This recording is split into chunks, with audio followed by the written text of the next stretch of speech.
Sublimez votre intérieur avec nos collections uniques et élégantes.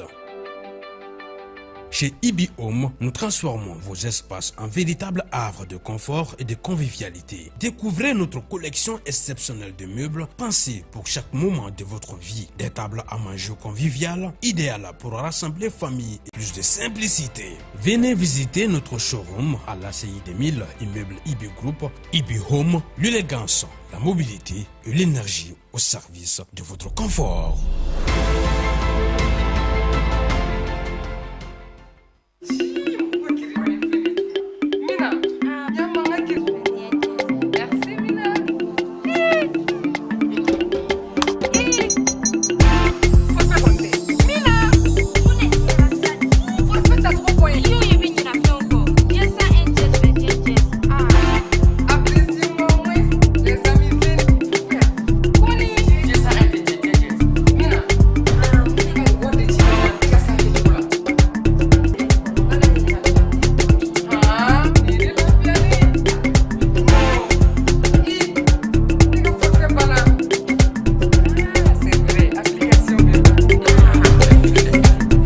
kana ɲininkali kɛ tugun a bɛɛ lajɛlen bɛ yan a y'aw ka baaraw bɛɛ lajɛlen kɛ yɔrɔnin kelen application Maxit Mali kan a ma se tuguni aw ka kodijanw bila aw kun na a ye kow nɔgɔya aw yɛrɛ ma a bɛ sɔrɔ fu Play Store ani App Store kan Orange aw kɛrɛfɛ.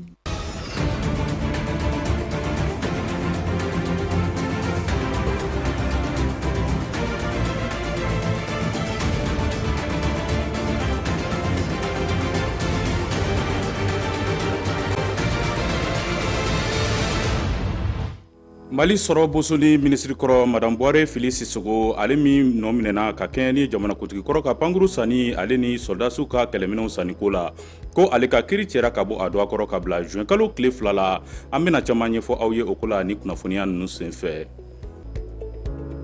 Baaraɲɔgɔnya sariya ko ale ye fɛn ye min kɔni gɛlɛyaw bɛ nin waati na o kama min ye lafasalitɔnw ye ko olu ka wulikajɔ fanba ɲɛsinnen don ka se ka o hakɛ ninnu labato an bɛna caman ɲɛfɔ aw ye o ko la ni kunnafoniya ninnu fɛnɛ senfɛ.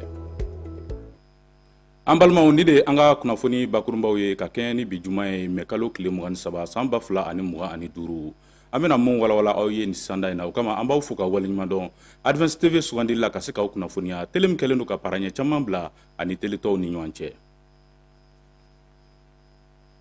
Kunnafoni daminɛna k'aw ladɔnniya k'a fɔ ka kɛɲɛ ni kunungo alamisa ye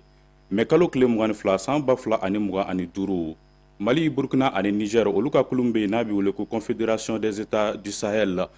ale jamanaw kɔkanko ministriw ka fara i k'a dɔn k'a fɔ commission CEDEAO ale ɲɛma ka olu ye ɲɔgɔn sɔrɔ ka kumaɲɔgɔnyaw sigi sen kan mun bolila i k'a dɔn k'a fɔ min ye jamana saba ninnu ka bɔli ye CEDEAO kɔnɔna na. K'aw ladɔnniya k'a fɔ o wulikajɔ ninnu senfɛ hakilinaba mun tara o de ye k'a jira k'a fɔ jamana ninnu denw ka fara CEDEAO denw kan ko olu ka taa ka segin olu ka kɛ lafiya la.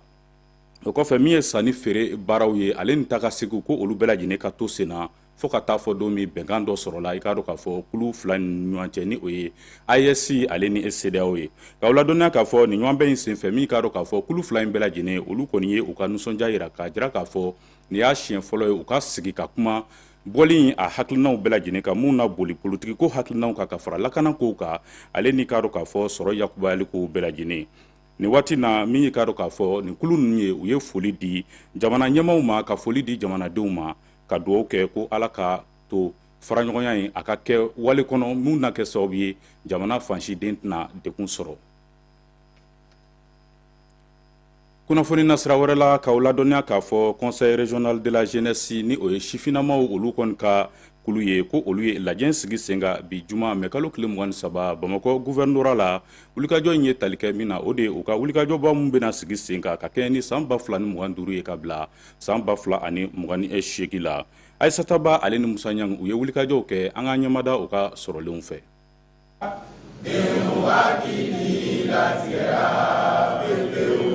Ka fara ɲɔgɔn kan ka kɛ jamakulu kelen kunkilenna kelen ani miirina kelen ye Bamakɔ sifinnakaw olu bɛ labɛn na u ka gɛlɛyaw ale ni Bamakɔ yiriwali o kow kama. Conseil régional de la jeunesse de Bamako ale ka ni lajɛren bɛ don o sira fɛ min yɛrɛ na boli san 3 nata baaraw kan. Donc an Bamakɔ sifinnakaw an k'a dɔn bi an bɛ yɔrɔ min na an yɛrɛ de bɛ se ka an ka sini labɛn o tɛ dɔwɛrɛ ye an ka wuli k'an citura k'an cɛsiri citoyenneté baaraw la k'an cɛsiri développement na k'an cɛsiri entrepreneur la k'an cɛsiri engagement la pour que an bɛ se ka Bamakɔ kɛ an yɛrɛ bɛ k'a laɲini cogo min na anw bi sifinw anw de ye sini mɔgɔkɔrɔba ye n'an ye fɛn min dilan ka bila an ɲɛ bi an bɛ t'o de sɔrɔ an ɲɛ sini. tile fara baara mun bɛna kɛ a ka dɔgɔn mais a ka ci a ka ca fana a ka dɔgɔn d'i ma ka d'a kan n'a fɔra k'i bɛ commune bɛɛ lajɛlen ka laɲini ta k'a bɛɛ fara ɲɔgɔn kan n'a ma kɛ basigi kɔnɔna la i bɛ se ka tila ka sɔrɔ o ma tila baara la mais n b'a dɔn maa minnu fana welelen don yan association ɲɛmɔgɔw de don jɛkulu ɲɛmɔgɔw de don u b'a dɔn déjà u bɛ hakilinaw b'u bolo ka ban u ka association tagabolo baaraw b'u bolo o tile fila in baara kɔnɔna la o b'a to an bɛ se ka gafe ɲuman sɔrɔ mun bɛ se ka Bamakɔ commune ani Bamakɔ district a bɛ se ka u nafa. Tile fila kɔnɔna la ni sifin ninnu na u hakilinaw fara ɲɔgɔn kan minnu yɛrɛ na kɛ sababu ɲuman ye ni ka fɛɛrɛ sɔrɔ gɛlɛyaw la gɛlɛya minnu kɔni bɛ sifinw dala u ka baarako kalanko lakanako bɛn ani cɛlabɛn fo ka taa se fasoden ɲumanya walew sabatili ma o kama Bamakɔ gouverneur ale ye a ka dɛmɛ jira ni sifin ninnu na ko jeunesse a y'aw hakili latigɛ k'a fɔ ko autorité administrative ani autorité du district tiɲɛ yɛrɛ la anw ka dɛmɛ bɛ aw ye tuma bɛɛ n'aw wulila k'aw jɔ ka tugu fasojɔ kuma de don fasojɔ kuma na bɛɛ de kan ka i jɛnyɔrɔ fi donc autorité ko t'o la société civile ko t'o la n'i ye maliyɛn ye cɛ fara muso kan i kan ka wuli k'i cɛsiri fasojɔ la a ye dɔ fara cɛsiri kan jamana mago bɛ aw la kiw mago bɛ aw la. Jaabi minnu bɛna sɔrɔ ni lajɛrɛ in sen fɛ ale n'a ta ka kɛ misali ye ni ka sifinnakaw olu dɛmɛ u ka baara bɛɛ lajɛlen na u yɛrɛ ka ɲɛta ale ni Bamakɔ yiriwa kama. kunnafoni bɛ taa ɲɛ k'aw ladɔnniya k'a fɔ Mali sɔrɔ bosoni minisiri kɔrɔ n'a bɛ Madame Buhari Fili Sisogo ale kofɔ ale min nɔ minɛna ka kɛ ni jamanakuntigi kɔrɔ président Ibrahim Boubacar Keita ale ka pankuru sanniko la ka fara soldasiw ka kɛlɛminɛnw sanniko la ko ale ka kiri kun bolodara ka kɛɲɛ ni kunungo alamisa ye nka kiri a cɛra ka bɔ a do a kɔrɔ ka kɛɲɛ ni a ka sugunalidonba yɛrɛ ka laɲini ye min ɲɛsina Madame Buhari kow bɛɛ ma. K'aw ladɔnniya k'a fɔ o wulikajɔ ninnu kɔnɔna na Madame Buhari Fili Sisogo ale ka lafasaliba a ye laseli caman kɛ laseli mun na anw ka ɲininikɛla Isa Sise ale ka kuma galama tɛngu a la a ye mun sɔrɔ a da an ka jɛ k'an ɲɛsin o lajɛ. Kunu kiri mun suspendera le 9 octobre 2024 kunu a kiri a daminɛna tuguni mais a daminɛna a ma daminɛ parce que a renvoyera ka bila le 2 juin la pourquoi a renvoyera parce que an y'a ɲini u fɛ k'a fɔ ko a man kɛnɛ na aw yɛrɛ tun bɛ yen a y'a ye k'a fɔ ko a nana civière de la civière ye min ye k'a fɔ ko a tɛ se ka sigi a tɛ se ka jɔ alors que procès d'assises ye min ye i b'i sigi i bɛ se k'i jɔ i b'i sigi a bɛ temps ta parce que fɔlɔfɔlɔ an ye 3 semaines k'a la don o don u y'ale ɲininka mais ni mɔgɔ min man kɛnɛ est ce que a bɛ se ka kiiri kɛ an y'o dɔ f'u ye k'a fɔ ko a bana min b'a la ani kiiri tɛ se ka bɛn an y'o f'u ye dɔgɔtɔrɔw yɛrɛ papier d'an ma k'a fɔ ko a tɛ se ka sigi a nalen kunu an ye kuma caman kɛ ani procureur général ka mɔgɔw ani contentieux de l'état a gɔnna kosɛbɛ an y'a ɲini u fɛ k'a fɔ kiiri a ka bɔ a tɔgɔ kɔrɔ ko fo ni a kɛnɛyara tuma min parce que an k'u ma an tɛ siran kiiri ɲɛ septembre ni octobre la an ye kiiri kɛ 3 semaines an ma siran an ka halika kunu Philippe hôpital du Mali la depuis le 8 avril 2025 a bɛ hôpital du Mali la bi bi na an bɛ ka kuma wagati min na juma don in na Madame Buhari Fili Sisogo bɛ hôpital du Mali de la parce que a tɛ se ka bɔ yen parce que a kan ka furakɛli kan ka k'a la an b'o hokumu de kɔnɔna na le 2 juin an bɛna tuguni parce que médecin kan ka taa lajɛ n'a sɔrɔ a bɛ se ka kiiri supporter mais an hakili la hali 2 juin a tɛ se ka supporter parce que a kan ka traitement kɛ. kunnafoni na sira wɛrɛw la k'aw ladɔnniya k'a fɔ mali la baaraɲɔgɔnya ale tɛngunen don wali min na o de ye baaraɲɔgɔnya yɛrɛ sariya ye ni o ye contrat de travail ye k'a fɔ o baaraɲɔgɔnya ninnu na sariya sɔsɔw bɛ se ka na mun bɛ kɛ sababu ye lafasalitɔnw olu bɛ wulikajɔw kɛ ka se ka baarakɛlaw ka hakɛw ɲini ka di u ma yaasa aw ka se ka faamuyali caman sɔrɔ nin na anw ka ɲininikɛlaw olu ye wulikajɔw kɛ u ye mun sɔrɔ an ka jɛ k'an ɲɛmada o fɛ. contrat de travail n'o ye baaraɲɔgɔnya sariyaw ye ale min bɛ boli waatilatɛmɛ baarakɛbaa kan ani badabada baarakɛbaa kan ko ale de bɛ kɛ sababu ye ka baaraɲɔgɔnya sariyaw boli baara dibaga ale ni baarakɛbaga kan. En réalité, l'origine même du droit derrière lequel baarakɛlaw ka laɲini bɛɛ bɛ baaraɲɔgɔnya sariya kɔnɔ i n'a fɔ waatilatɛmɛ baara walima badabada baara n'o jagoyalen bɛ baarakɛyɔrɔ kan. est obligatoire avant tout début d'exécution. baaraɲɔgɔnya sariya ye fɛn ye minnu sinsilen don bɛnkan kan ko yɛrɛ don bɛnkan ninnu na tagalen ɲɛfɛ ni olu bɛ kɛ sababu ye ka gɛlɛya don baaraɲɔgɔnya sariyaw kɔnɔna na. Avec l'évolution du monde, avec l'évolution du diɲɛ taabolo yɛlɛmali ani baaraw yɛrɛ taabolo yɛlɛmali o de bɛ na ni kɔlɔlɔ dɔw ye wa fo sigikafɔ ni bɛn de ka na ɲɛmɔgɔw n'u ka baarakɛlaw cɛ n'o tɛ yen o de la u bɛ se ka wuli k'u ka hakɛ ɲini. ka tali kɛ lafasalitɔnw ka hakɛ ɲini wulikajɔw la ko ale ye fɛn ye min lakodɔnnen don sariya sunba fɛ. syndicaliste yɛrɛ ka baara bɛnnen don baarakɛlaw ka laɲini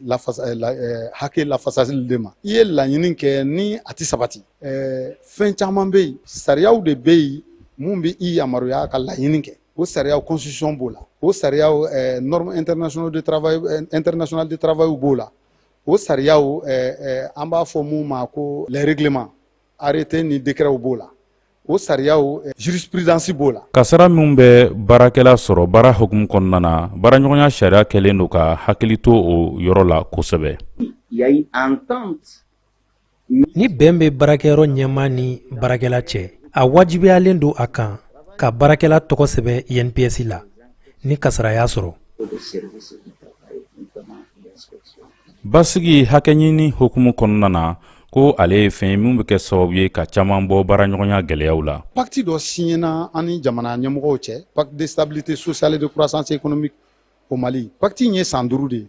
o pacte in ko ni gɛlɛya minnu bɛ baarakɛlaw kan ko syndicaw ka a sɛbɛn u k'u sɛbɛn u k'u ci gouvernement ma. gouvernement b'u bisimila u bɛ sigi ka kuma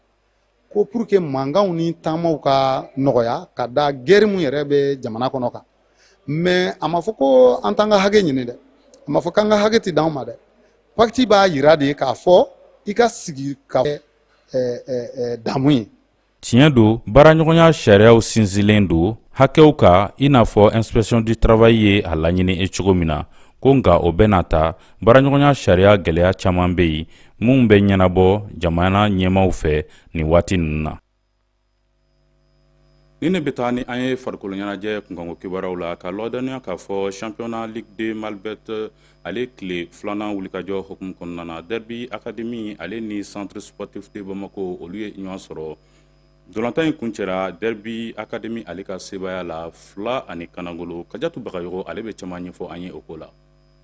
an ka wano ka kɛnɛ fitini n'o ye championnat ligue de mali bɛɛ ten sa a cɛminɛ kɛnɛ n'o ye karidasi a bɔ ko fɔlɔ dolantan hukumu kɔnɔ n'a y'a ye k'a fɔ ko derby ale ye sebagaya sɔrɔ AS Guerrier kan wagati kelen CSB ale ni Black Star kun ye 2 ni 2 kɛ fu ani fu tako 2nan ɲɔgɔn sɔrɔ hukumu kɔnɔ sa derby academy ale ni CSB kun bɛ ɲɔgɔn na ɲɔgɔn sɔrɔ in nafa kun ka bon kosɛbɛ ka da kan ni mun kun ye sebagaya sɔrɔ o tun b'o ka tournoi du monté sɔrɔli nɔgɔya kosɛbɛ ɲɔgɔn sɔrɔ bɛ daminɛ dɔrɔn CSB ale de ka wulikajɔ bɛ bonya kosɛbɛ u bɛ bagabagaliw kɛ ka ɲɛsin derby academy ma nka CSB ka wulikajɔ tɛmɛnen kɔ derby academy fana bɛna wulikajɔw boloda u bɛ ɲɛ u bolo sanga bisabani kelenna kuma u bɛna celu fɔlɔ sɔrɔ ka don Abdoulaye Kulibali fɛ ɲɔgɔn sɔrɔ kelen ani kanangolo derby bɛ dɔ fara ka wulikajɔ kan cogo min na a bɛ se ka celu filanan sɔrɔ ka don Alassane Sissoko ale sen tɛna ja jɔda la ka da kan CSB celu kɔlɔsibaga n'o ye Adama Jara ye a bɛ jɔ jɔyɔrɔ la an bɛ taa segin lafiyabola n'o jaabi ye kelen ani kanangolo ka taa derby academy kanu na tako filanan baaraw daminɛni an b'a ye k'a fɔ ko wulikajɔ bɛ bonya kosɛbɛ CSB fan fɛ cogo min na u bɛ se ka derby ka celu ji bɔ wulikajɔ baara ninnu tɛna se ka kodi o la derby de bɛ wulikajɔ boloda ko kura u bɛna ɲɛ u bolo tuguni hali ni Adama Jara ale b'i jɔ jɔyɔrɔ la siɲɛ fɔlɔ la nka sanga biseginan kuma a tɛna se ka koba kɛ derby bɛna taa celu filanan sɔrɔ ka don Dirisa Jakite fɛ dolantan kelen 2 ni kanangolo ye CSB maaw fari bɛ faga ɲɔgɔn sɔrɔ bɛ kuncɛ n'o jaabi ye 2 ni kanangolo ka taa derby academy kanu na cogo bɛ ka gɛn donc ala y'a kɛ a ma ɲɛ Donc n'a ma ɲɛ donc an b'a to ala ta la quoi donc ala de ala tigɛ ta an b'o minɛ peut-être donc an b'a lajɛ n'a ma ɲɛ déjà c'est fini quand même bon an bɛ match nata an b'o de labɛn kɔni. N'u bɛnna poule kɔnɔ match fila bɛɛ la o y'an cɛ fila bɛɛ la anw de bɛ bɔ ka kan taa jouer olu bɛ bi don anw na donc pour que k'o rectifier bi an fana tora ka ballon d'u ma k'a lajɛ an fana fɔr'u kɔ an ye bi fila don u kunna. Tago filanan wagatiw la sa AS Guerrier du Mandé ale ni AS Black Star de Badalbugu olu kun kɔdalen ɲɔgɔn na o ɲɔgɔn sɔrɔ fɛnɛ bɛna ɲɛ AS Guerrier bolo n'o bɛna sɛbɛnga sɔrɔ kɛ sababu ye ka derby yɛrɛ kɛ ka kɛ maa ye mun bɛna taa Bamako jɔyɔrɔ fa monte kɛnɛ kan ɲinɛ. Ayiwa nin de bɛ dan sigi an ka bi kunnafoniyaw la k'aw fo k'aw waleɲuman dɔn Advance TV sugandili la ka se k'aw kunnafoniya ka ɲinaw fɛ aw ka to aw nɔ na ka sababu kɛ nɛgɛ kanɲɛ 19 tɛmɛlen ni saga 35 ye ani Ibrahima Ture bɛna ɲɔgɔn sɔrɔ nansarakan kɛnɛ kan b'aw fo k'aw waleɲuman dɔn ni kunnafoni lajɛli la ka dugawu kɛ ko Ala ka Mali lataa ɲɛ.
kana ɲiningali kɛ tugun a bɛɛ lajɛlen bɛ yan a y'aw ka baaraw bɛɛ lajɛlen kɛ yɔrɔnin kelen application Maxit Mali kan a ma se tuguni aw ka kodijanw bila aw kun na a ye kow nɔgɔya aw yɛrɛ ma a bɛ sɔrɔ fu Play Store ani App Store kan Orange aw kɛrɛfɛ. Sublimez votre intérieur avec nos collections uniques et élégantes. Chez Ibi Home, nous transformons vos espaces en véritables havres de confort et de convivialité. Découvrez notre collection exceptionnelle de meubles pensés pour chaque moment de votre vie. Des tables à manger conviviales, idéales pour rassembler famille et amis au salon haut de gamme, alliant élégance et confort, sans oublier nos chambres à coucher de qualité avec matelas offerts pour un repos parfait. Explorez notre